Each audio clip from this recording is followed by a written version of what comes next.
보실 성경 말씀은 로마서 7장 22절로 5절까지 보시겠습니다. 내 속사람으로는 하나님의 법을 즐거워하되 내 지체 속에서 한 다른 법이 내 마음의 법과 싸워 내 지체 속에 있는 죄의 법으로 나를 사로잡는 것을 보는도다.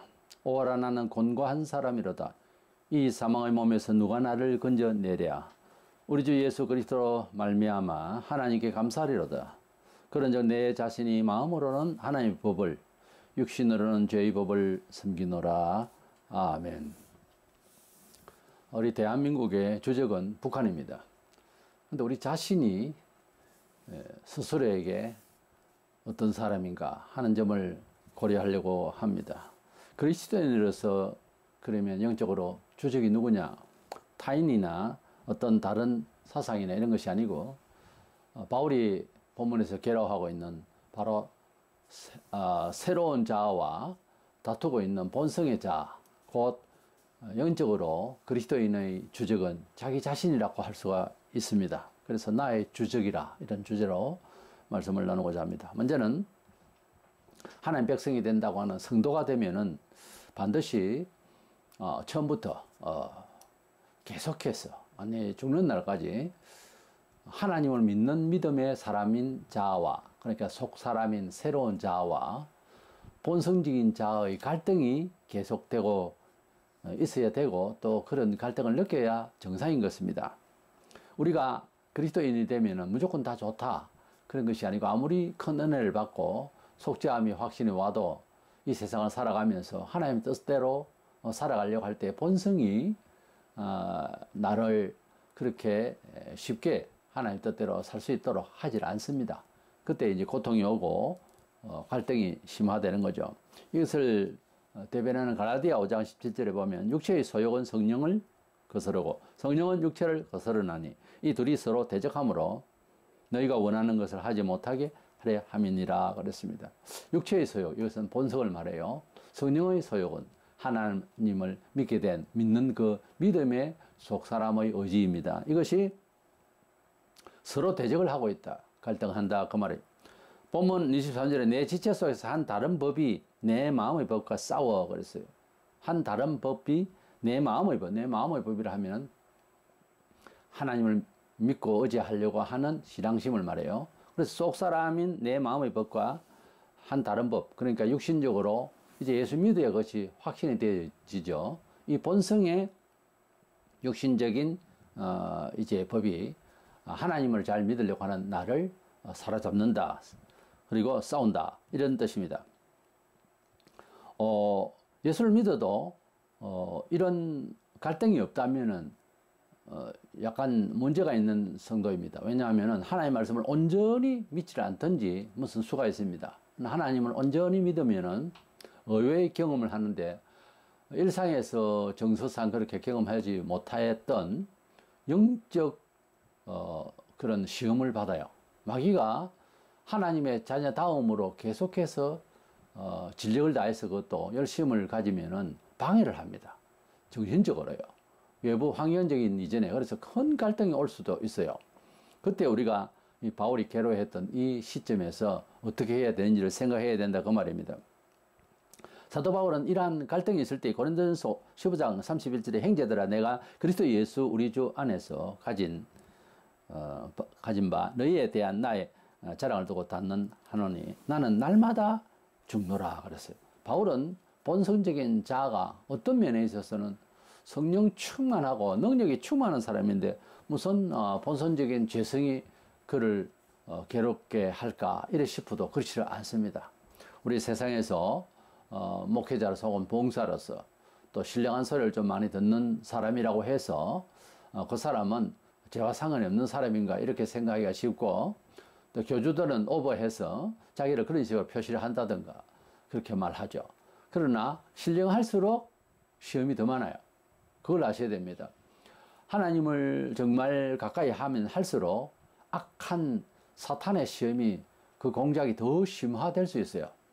그래서 신령하다 싶으면 좀 이런 말 하기 못하지만 뒷조사를 해보면은 죄를 더 많이 지을 수도 있어요. 물론 하나님의 간섭 속에서 관리를 하고 계시겠지만은, 그러나 이것도 아닌가 저것도 아닌 그런 신앙도 별로 없는 사람이 그것을 보면은, 잘못된 것만 보면은 큰 갈등이 오죠. 그런데 구약과 신약에 하나님께서 부르시고 훈련하시고 큰 지도자로 삼으신 가령 아브라함이나 모세나 이런 인물들을 보면은 도대체 있을 수가 없는 그런 실수를 왜 할까 이런 생각이 들긴 하죠. 그러나 하나님께서는 사람을 완벽하게 새롭게 하신 것이 아니고 신령한 것을 추구하고 그런 신령한 하나님의 뜻대로의 삶을 살 수 있도록 기초를 두시고 그가 훈련을 받아서 주의 일꾼을 삼으신 그런 내용이지만은 그러나 본성은 신령해질수록 누구나 역반응이 일어나게 된다는 거죠. 뭐 한의학에서 말하는 명인현상이 일어나는 거예요. 더 선하고 아름답고 더 하나님의 절대적 진리에 가까이 가는 생활이 되고 그리고 추구하고 그러면 더 위험한 그런 영적인 시험이 도사리고 있는 거예요. 이것이 영적 세계입니다. 주님께 더욱 가까이 하여서 가까이 하면 전체 현상이 성결이에요. 사람이 범사에 깨끗해집니다. 공의를 넘어선 이야기예요. 성결이라고 하는 것은.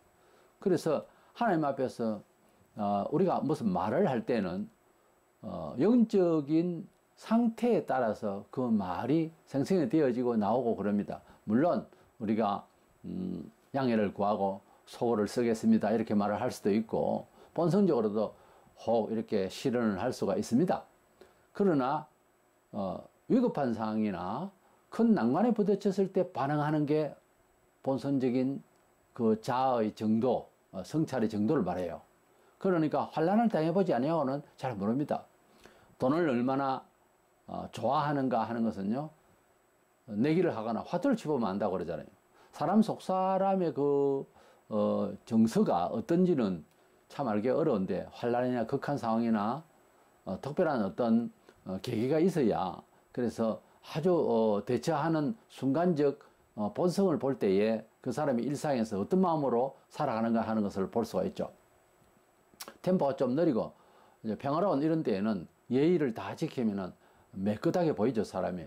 그러나 극한 상황이 딱 오면은 자아의 본성만 남습니다. 그 자아의 본성을 얼마나 믿음으로서 잘 다스리고 성찰시키고 사느냐 하는 태도의 정도가 딱 보입니다. 그러니까 우리 자신이 일상에서의 자아는 상대적으로 그게 완전한 그 사람의 자아는 아니올시다. 그래서 환난을 받고 또 교회에 특별히 어떤 공식적인 일, 예배와 또 예배의 어떤 공적인 그 감사와 기도와 찬양과 예배드리는 태도, 주일 성수의 모습들, 교인들이 취하는 그런 경제 활동의 내용들 속에서 하나님의 거룩을 쫓아서 구별된 하나님의 백성다움의 삶을 추구하는 것이 얼마나 잘 되고 있는가, 어느 정도 강화되고 있는가 하는 것은 굉장히 중요한데 밖으로 보기로 멀쩡해도 속에 그런 본성적인 생각이 가득하면은 하나님 백성다움의 삶이 아주 일순간에 확 무너집니다. 시험을 받았다 그러는데 시험이 아니고 본래의 그 모습인 줄로 자각을 해야 됩니다. 얼마나 부끄럽습니까? 그렇게 부족한데도 잘 믿는 사람 마냥 살았다는 것이 자신을 돌아볼 수 있는 그런 기회가 되겠죠. 고린도서 10장 12절에 보면은 그런즉 선줄로 생각하는 자는 넘어질까 조심하라 그랬습니다. 우리가 뭘 넘어질 일이 있을까? 물론 세상에서 교양적으로도 교만하지 마라 이런 뜻도 되지만은 우리 성도들은 믿음을 가지고 심지어 교리까지 한 번 구원받은 사람 죄를 하나도 안 짓는 마냥 이렇게 말한다든가 그거 다 넘어진 소리예요. 그건 너무 오버하는 소리라고요. 그리고 말이 맞지 않는 소리를 한다고요. 성경은 분명히 우리가 예수를 믿어도 계속적으로 부활을 입기 전에 이 사람은 실수를 할 수 있다. 여기에서 이제 한술 더 떠서 실수를 할 수 있기 때문에 인간이기 때문에 하고 단서를 붙이고 죄를 자꾸 지으려고 그러는 것은 이건 또 아니에요. 그렇게 말하는 것은 하나님 편에서 이해를 해야 되는 것이지. 기도를 할 때라든지 특별히 대표 기도를 하든 우리는 인간이기에 이런 소리를 하지 마세요. 누가 인간인 줄 모릅니까? 우리 연약함을 다 알아요. 하나님이 특별히 아신다고. 그걸 자꾸 변명같이 하면 안 된다고요. 그저 잘못됐습니다라고 하는 것이 거듭난 사람의 부끄러운 고백인 것입니다. 내가 철학가가 돼가지고 내가 심리학자가 돼가지고 기도할 일은 없잖아요. 나는 인간이기에 잘못됐습니다. 그렇게 잘못한 사람의 말의 태도일까요? 연약한 줄 안다고요, 하나님. 그 말은 빼먹고 그냥 잘못된 것은 잘못됐다 이렇게 바로 직언을 해야 하나님의 용서가 정말 빨리 임하고 또 은혜가 더 클 줄로 믿습니다. 그래서 성도는 하나님 백성이 되었다는 명분입니다. 그것은 중생으로 거듭난 새 영혼이 있는데 온몸이 부활해가지고 천국에서 사는 날은 죄를 생각지도 못해요. 너무 좋은 일이, 너무 그렇고 너무 아름다운 일이 취해서도 원하지만 아무 생각이 없죠. 에덴 동산의 범죄 전의 에덴이라는 행복이라는 뜻이 아닙니까? 그것을 회복받은 천국에 살면 그렇다는 거죠. 죄를 생각할 수가 없는 기쁨과 감사와 이것만 해야 하는 그런 곳이기 때문에 뭐 다행이죠. 우리 몸이 첫째 부활을 하니까 건강한 육체에 건강한 정신이 된다고 부활한 몸이 되니까 새 몸이 되니까 새 마음이 되는 거죠. 말하자면. 때문에 지금은 그렇게 안 돼요. 성도가 되는 것은 예수 그리스도를 믿음으로 고백함으로 그의 삶이 이루어짐으로써 하나님 백성이라는 것이 확정이 되어서 명분이 성도지 인격 전체가 거룩한 성자는 아니에요. 거룩한 성자는 사람의 몸을 입고 오신 예수 그리스도밖에 없습니다. 전무후무하죠. 아무에게나 성자라고 붙이면 안 됩니다. 성자답다는 말도 참 아까운 말이죠. 그런 말 한번 쓸 수도 없는 거예요, 사실은. 사람은 끝까지 죄인이요 불의하고 하나님을 향하는 깊은 속에 나 자아만 있을 뿐이지 언제라도 죄를 짓게 마련인 세상에서 외부로부터 내부로부터 언제나 이렇게 갈등할 수밖에 없는 인간이다. 그리고 갈등하고 괴로워하는 것이 정상인 것입니다. 그것이 없이 늘 밝은 마음으로 긍정의 마인드로 미소로 그거는 세상 사람에서 그냥 행복한 척 아무 걱정이 없는 척 덧칠 하는 것이지 그런 외형적인 그런 그 표정으로서 그런 말로서 인생이 행복해진다고 하는 것은 거짓말입니다.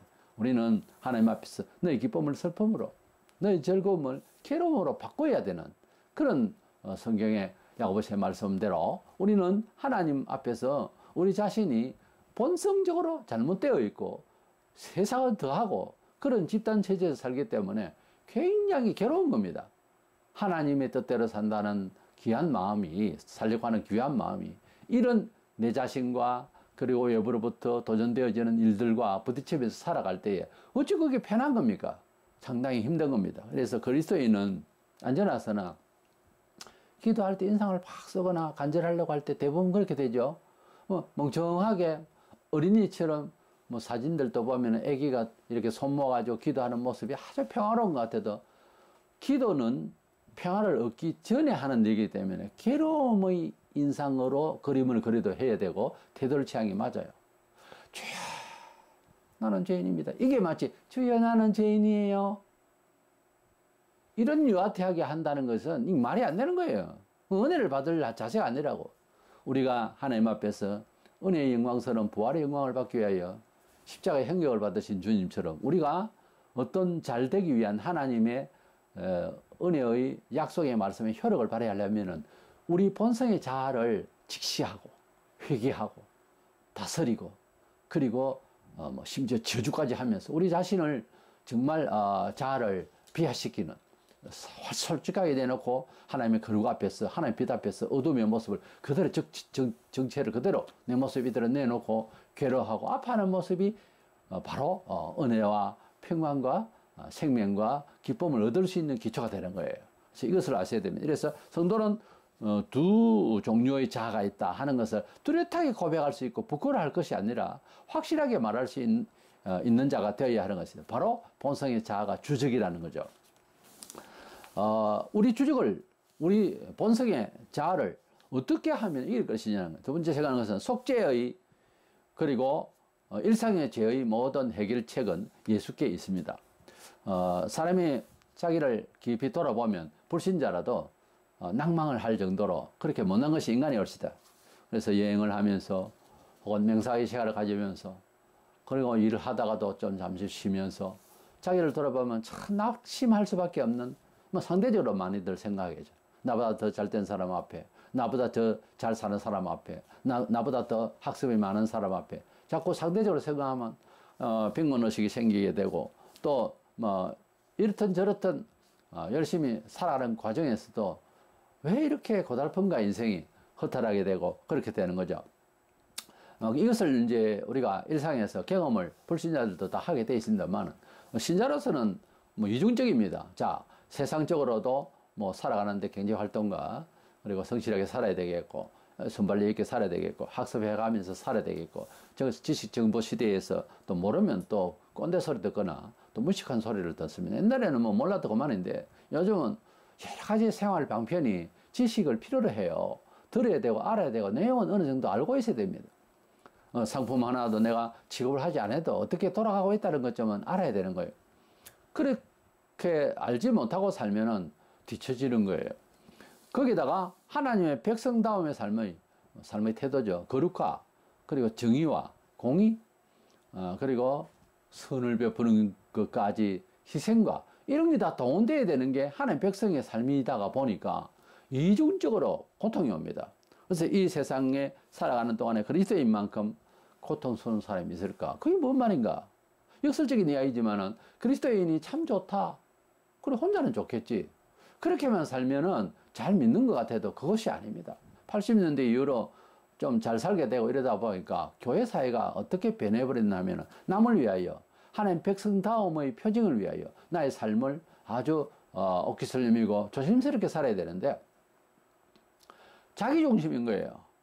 온 하나님의 백성이라는 사람들이 자기만 잘 되면 된다 이거지. 우리 교회만 잘 되면 되고 뭐 이런 식이 되어버리는 거야. 지금은요 보편화되어 있어요. 이렇게 표만화되어 있는 이 교회 사회가 완전히 처음 아름다운 그런 신앙, 공동체 의식의 신앙, 그것이 이제 사회까지 좋게 비춰질 신앙은 회복하기 어렵게 되어버렸습니다. 말을 안 들어요, 지금은. 이래서 이기적이고 개인주의고 개교회주의로 이렇게 살다 보니까 그리스도인으로서의 참다운 삶이 뭔지도 지금 교육이 안 되고 있어요. 우리 그리스도인은 어디에서나 혼자 있을 때라도 주님, 내가 주님을 닮아서 살아야 되겠는데 오늘 하루도 그렇게 멋지고 공의롭고 최선을 다하지를 못했습니다. 이런 반성을 할 필요로 합니다. 그게 자아가 잘 되는 거예요. 영적으로 잘 때야 범사가 잘 된다는 말이 그 말입니다. 영적으로는 이기적이고 그래서 기독교 하나의 종교로서 자기에게 작용한 것 뿐이고, 근데 범사가 잘 되고는 여러 가지 데이터를 얻고 정보를 얻고 그래서 잘 살아보겠다고 덤비고, 그리고 뭐가 잘 못되면 인생이 그러려니 이런 식으로 해결해버리면 신앙인의 그런 자각도 아니고 삶의 평가도 아니고 그건 아니에요. 그래서 우리가 하나님을 믿으면은 삶 속에서 우리 자신의 갈등되어지는 거룩과 본성적인 것, 욕심과 그리고 내려놓음, 그리고 하나님 나라의 영원한 상급과 세상의 만족, 이 두 가지가 항상 대립되어서 갈등하는 것이 정상인 것입니다. 언제까지? 24시간 하루 종일요. 범사에 디테일하게 이것이 부딪히는 것이 느껴져야 되고, 안 부딪히는 것, 그냥 좋은 것, 쾌활한 것은 그는 어느 정도의 이야기지 삶의 축이 될 수는 없어요. 성도는 그것이 아니에요. 본문 24절에 오라 나는 곤고한 사람이로다. 이 사망의 몸에서 누가 나를 건져내라. 우리 주 예수 그리스도로 말미암아 하나님께 감사하리로다. 그런즉 내 자신이 마음으로는 하나님의 법을, 육신으로는 죄의 법을 섬기노라 그랬어요. 우리가 사도 바울 정도 같으면은 정말 기독교는 예수가 세우고 바울이 전파했다 할 정도로 신학자들이 혹 그렇게 이제 설명도 하는데, 이렇게 귀중한 사도에게 만약에 오늘날 뭐 목회에 성공했다든가 하는 목사하고 대입을 시켜보면은 요즘 목사 같으면은 바울 정도 되는 것 같으면은 나는 죄를 이겼다. 나는 뭐 40일 금식을 2번이나 하고 나는 죄하고 상관없다. 이러고 다닐 거예요, 아마. 근데 사도 바울은 그렇게 성령 충만하고 능력이 발휘되고 대단한 사도, 신약의 절반을 쓴 사람입니다, 적어도. 근데 이분이 이렇게 갈등을 할 수가 없어요. 너무너무 갈등스럽고 나는 공고한 사람이다. 뭔 걱정? 성령 충만한 사람이고 굉장히 돋보이게 된 사도인데 뭔 걱정 싶어도 안 그래요. 그럴수록 이 사람은 더 두려운 거예요, 하나님 앞에. 그럴수록 그는 더 곤고한 사람이라고 하는 본성적 자에 괴로워하는 사람이에요. 잘 믿는 사람이 누구냐? 자기의 본성적 자, 못난 점에 대해서 근본적으로 죄인이라는 점에서 남하고 비교도 안 해요. 근본적인 죄인으로 아는 사람은요, 그러니까 은총받을 사람은 남하고 절대 비교하지 않습니다. 저 사람보다 내가 낫다 뭐 이런 생각을 안 합니다. 은혜 받는 비법이요. 남하고 비교해서 난 괜찮다. 여기서 이제 문제가 생기는 거예요. 그래서 행적인 그런 평가는 아무 소용이 없어요. 그건 합리적이고, 그건 교만해질 수 있어요. 태만해질 수 있고. 근데 종적인 관계로, 행적인 게지 말고 하나님과의 직통 관계로서 정말 하나님 앞에서 바로 통해야 되고, 하나님 앞에서 자기를 평가하면 가장 안전됩니다. 남이 뭐라 하든지, 저분은 뭐 사도 바울 같은데, 어떻게 저렇게 겸손할 수 있을까? 아니에요. 그 겸손은 인격적 겸손으로서 사람과의 관계 속에서의 겸손이 아니올시다. 몸에 배어야 됩니다. 하나님 앞에 겸손한 거예요. 하나님 앞에 나는 죄인이다. 남이 볼 때 어떻다. 그건 상관도 별로 없어요. 하나님이 나의 평가의 주가 되니까, 심판자니까 하나님 앞에서 내가 그날 설 것인 것입니다. 우리가 심판날 생각해 봅시다. 이제 동양, 서양, 유럽과 이렇게 이제 사람이 다 올랐는데, 우리가 볼 때는, 저거는 죄인데 하는데, 예를 들어서 서부나 이런 데 대해서 유럽에 있는 데서, 그건 죄가 아니다. 이렇게 생각할 수도 있는 여러 가지, 이제 보편성이 없어요. 세상의 법과 느낌과 심지어 도덕성까지. 그런 걸 가지고 말할 수가 없잖아요. 하나님의 말씀대로 너와 나의 관계만 딱 심판합니다. 왜 그래 해야 되는지는 나중에 알아요. 미리 아는 사람 눈치를 빨리 채고 알고. 그래서 딱 하면은 난 저 사람보다 나은데요. 이 말을 할 기회가 없다니까요, 그때는. 근데 이 세상에서는 그렇게 그런 생각을 하고 작동을 생각을 가지고 살잖아요. 얼마나 잘못된 겁니까? 아무 소용없는 거예요. 자기를 발전시키는데 아무 힘이 안 됩니다. 그런 평가, 그런 생각은 잡생각이고 아무런 생각 자체가 아닙니다. 그것은 멍청한 거고, 그건 바보예요. 그건 자기 영혼을 방치하는 태도입니다.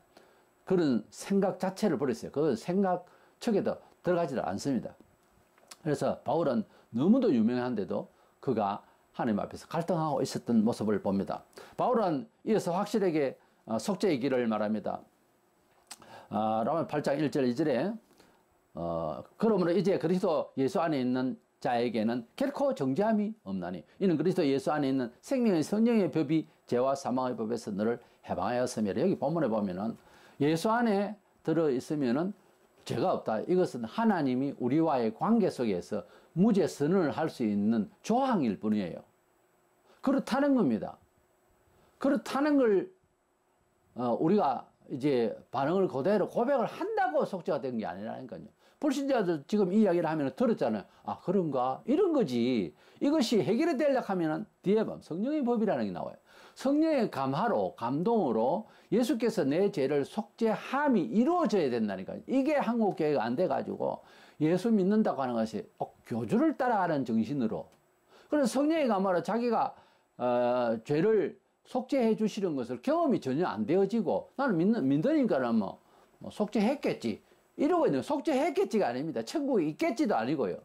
마음에 확신이 오면은 죄를 걷어내듯이 성령으로, 조명으로 그 죄의 어두움을 다 물려내주고 예수의 보혈로 우리 영혼에 채워서 새로운 존재라고 하는 자아를 얻게 됨을 고백을 할 때에 이미 새로운 존재가 의식이 돼야 되는 거예요.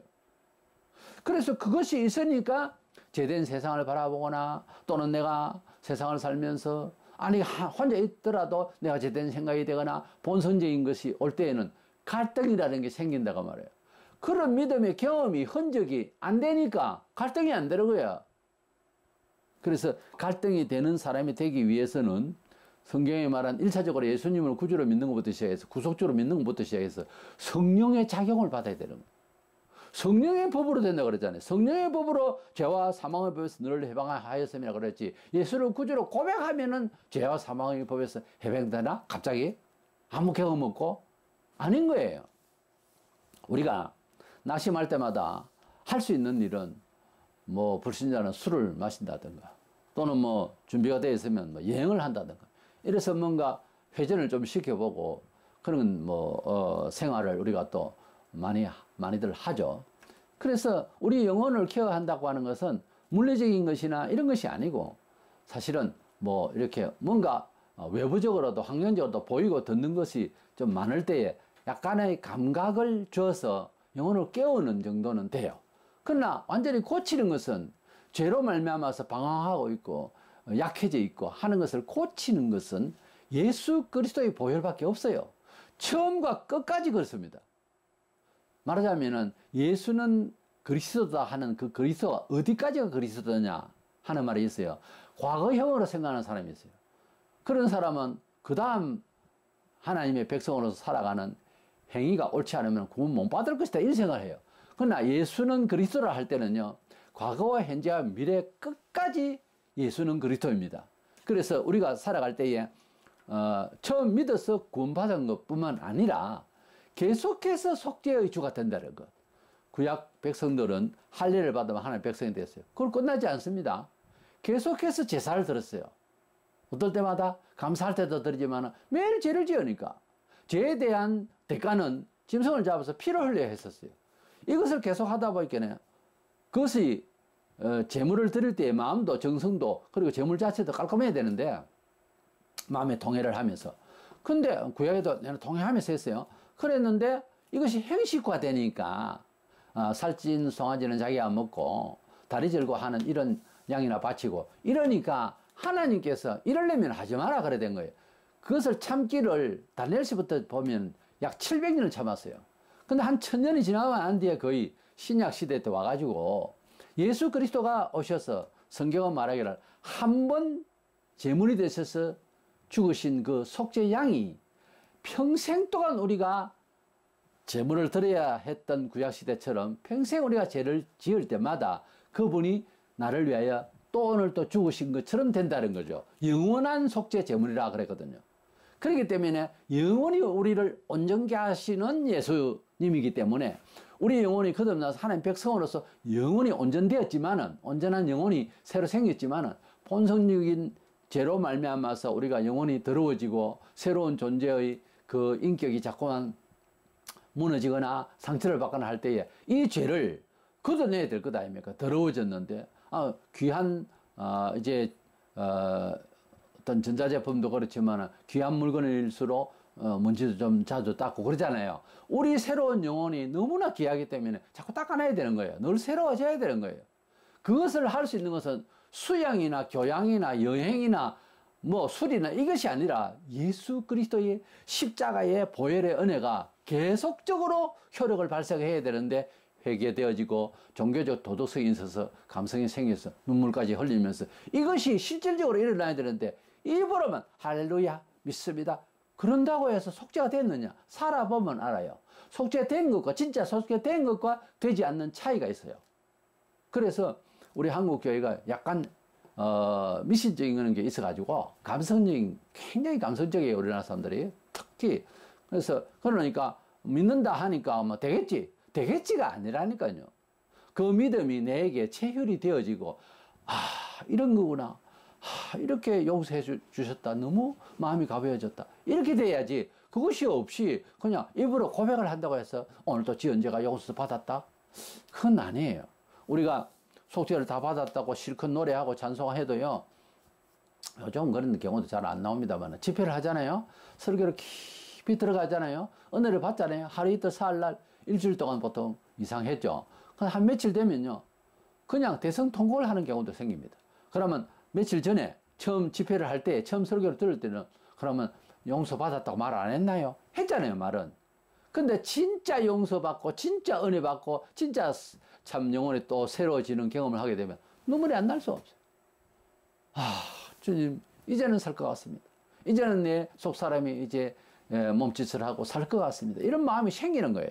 그래서 신앙은 어떤 면에서는 경험적 지식이 동원되지 않으면은, 어떤 체험적 지식이 동원되지 않으면은 이건 이 거칠의 이 평면적인 지식은 별 의미가 없어요. 그래서 기독교인들이 방황하다가 거기 사실은 자기 문제인데, 자아의 문제인데 그냥 교회를 막 떠나버려요. 그걸 이제 예수를 믿는다 해놓고 떠나버리고 교회 안 나오고 교회를 안 나간다는 가난한 말 거꾸로 해서 가난한 신자가 돼버린 거죠. 지금 200만 명이 넘는다 하잖아요. 이번에 코로나로 인해서 더 많은 교회가 10,000개가 없어지고 엄청난 수요가 지금 교회를 안 다닙니다. 왜 그랬을까요? 물론 목사의 책임이기도 하지만 우리가 교육이 잘못됐던 겁니다. 그리고 근본적으로 자기를 돌아보는 법칙이 잘못됐던 거죠. 우리는 하나님 백성이라 해도 그 영혼은 어쨌든 구원받아요. 근데 그 변화된 영혼의 그 믿음의 자아와 이 세상을 막 붙었을 때 우리가 승리하려면은 죄를 제거하고 믿음을 우리에게 체위를 할 수 있도록 확실한 믿음을 가져야 되는 것이지, 그런 거룩한 영의 그런 건강한 모습이 안 되고는 맹분만 가지고 이 세상을 이겨낼 수도 없고, 그걸 알 겁니다. 이겨낼 수도 못해요. 이겨내지도 못하고. 그러니까 우리가 체험이 필요하다는 거죠. 우리가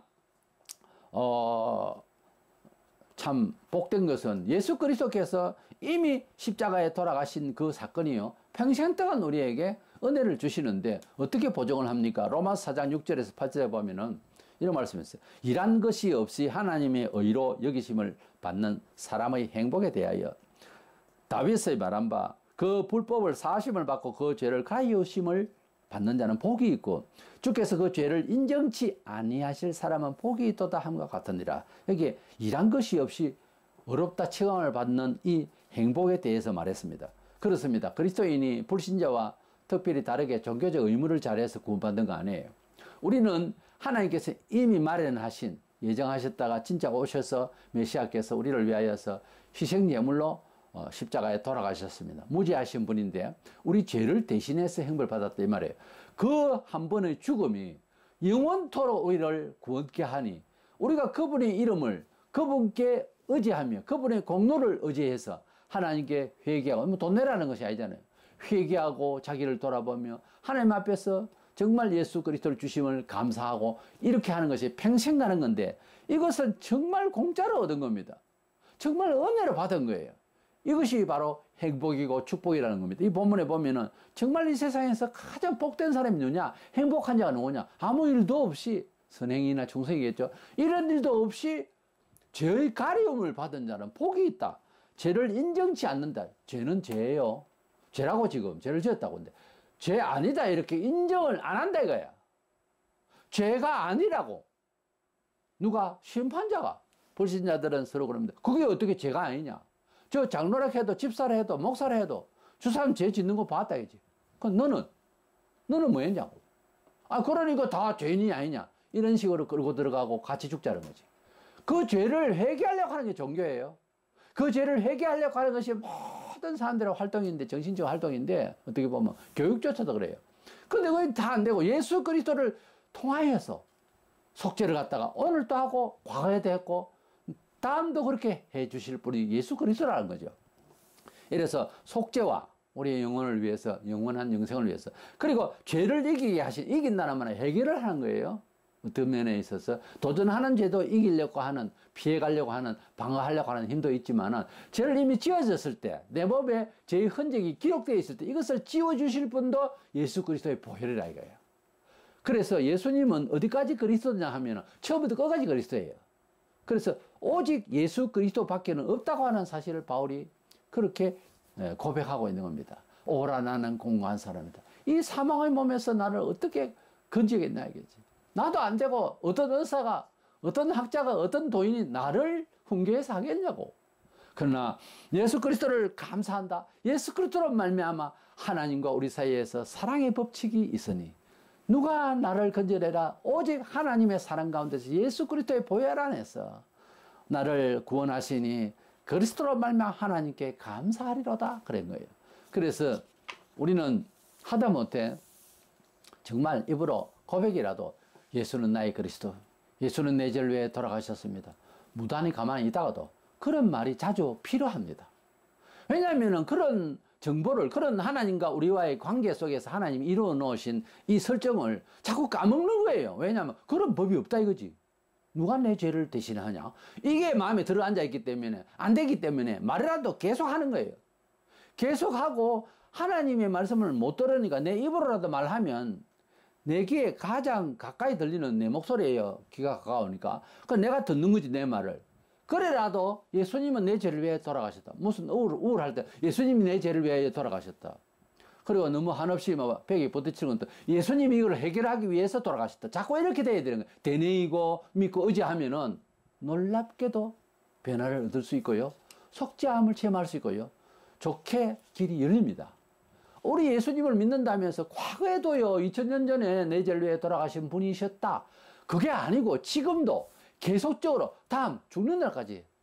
그래서 우리가 천국 가서도 제일 크게 뭐 하나님은 정말 하나님의 아버지는 너무 광채로 빛으로만 계시니까 어떻게 보면 우리에게 크게 크로잡될 분은 오직 예수 그리스도십니다.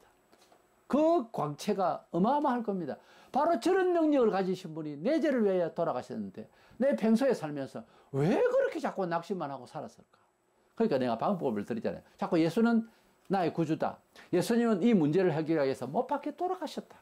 예수님은 이렇게 부끄러움과 이렇게 죄된 내 모습을 위해서 가시멜고난을 쓰시고 비참한 모습으로 돌아가셨다.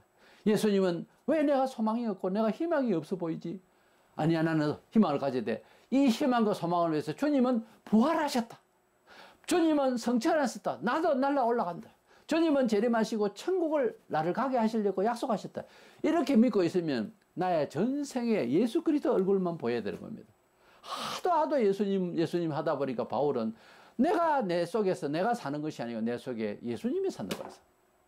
그렇기 때문에 과거에 정말 최건대 목사님이 얼마나 예수로 충만했으면은 그 핍박하는 사람의 가슴을 치면서 그만 소리 질러라 그러면 예수를 먼저 이야기했어. 발로가 막 더 세게 차면 예수! 하여튼 속에 예수가 많으면은 우리가 성령 충만하고 은혜 받으면요. 학교에 가도 교회라 해버리고 어디 뭐 건물이 좀 예배당 비슷하면 또 교회라 해버리고 막 말이 그렇게 나와요. 이게요 좋은 겁니다.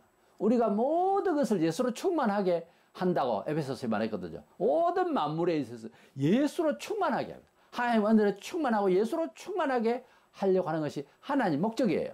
그러니까 삶 자체에서 낙심을 하고 연구를 하고 이게 지금 중요한 게 아니고 예수 그리스도를 되뇌이고 예수 그리스도의 보혈의 은혜를 오늘도 적용하고 내일도 적용하고 예수 그리스도의 희생의 가치가 예수 그리스도의 나를 위하여 죽으신 그 죽으심의 공로는 범사에 유효합니다. 때문에 항상 다른 시비하지 말고 다른 연구하지 말고 뭐 심리적으로 어떻게 하고 이게 아니고 예수만 나의 생명의 주요 나의 해결의 주다 이렇게 믿고 의지하면 반드시 성령께서 역사를 하신다는 것. 이 점을 아시고 나의 주적은 누구다? 정치도 아니고 외부적 환경도 아니에요. 정치적으로는 북한이 우리나라의 주적이지만 나의 적은 사실은 본성의 내 자신이 주적이라고 하는 점을 알고 주적에 대해서는 어쩌죠? 경계 건물을 써야 되고 주적이 도전하면 의도죠? 방어전쟁을 해야 되지 않습니까? 그래서 나의 주적이 나를 치고 나의 주적이 나를 도전을 할 때는 본성의 자아도 눈을 똑똑히 뜨고 정말 말씀의 검을 가지고 믿음에 이제 흉배를 붙이고 투구를 쓰고 탁하니 방어하려고 하는 의식이 필요하니까 그것을 경건이라 그래요. 나를 지키기 위한 경건. 예수 그리스도 앞에서 군사지만 믿음의 군사지만 연약해졌습니다. 도우소서. 그것도 예수님이 나를 위하여서 십자가에 돌아가실 때 다 책임지고 돌아가셨기 때문에 주님께 의지해서 매일의 범사에 승리할 수 있는 저와 여러분 되시기를 주 여러분을 축원합니다.